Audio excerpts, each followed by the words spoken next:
Hello everyone, welcome to the new video. And today I got interviewed with one of the company, and that it's my third interview with them.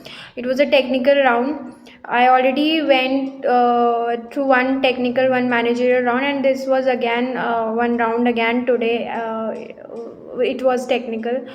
So yeah, let's see. I don't know about the result, but. Yeah, whatever questions were asked to me, I'll let you know.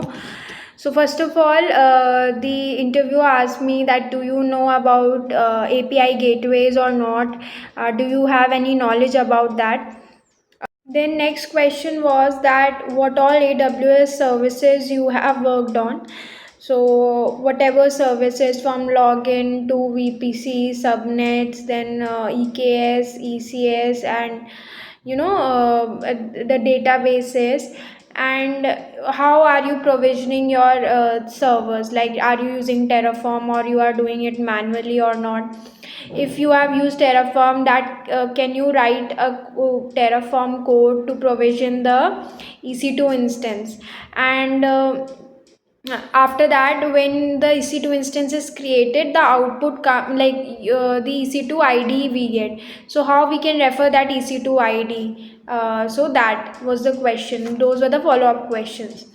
Next question was, can you write an Ansible playbook for installing the Python on the EC2 server that we have created using Terraform? So this was again the follow-up question.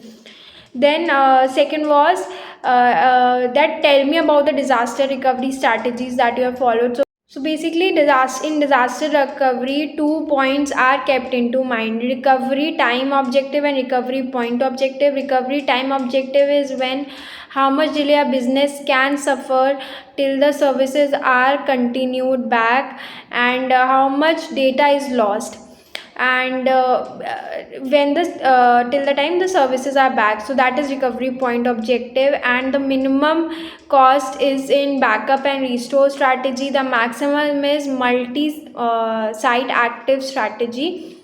So we are using the backup and restore strategy. So yeah, you have to explain this in very brief in disaster recovery. Next was, what all Kubernetes services have you used, and do you have used Helm charts, and like how have you used Helm charts? So I told that I used in installing the monitoring tools, deploying it. So then the interviewer asked to write a bash script to to read last 10 lines in a file. And if I have to get some specific word from that file, that how we can get it. And if I have to count that where all it has the number of occurrences of that word, how we, like, a word was out of memory, so how we will do it. Then have you used service mesh, and if like how it is used, can you tell?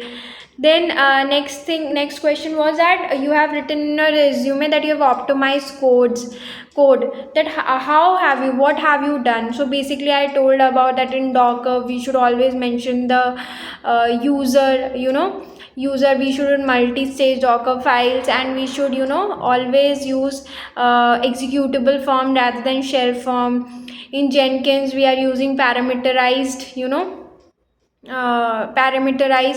pipeline we have created, so we don't have to create separate Jenkins pipeline script. So this all I told. Then if you have exhausted all IP addresses of VPC, then what can you do? So basically you have to you can see that if you can resize the subnet, or you have to see that your private IP addresses are used efficiently. And all this we have to check, and what we can do. So this all I told in the so yeah, that's all for today's video, and I'll give all the question in description. So yeah, that's all. Bye.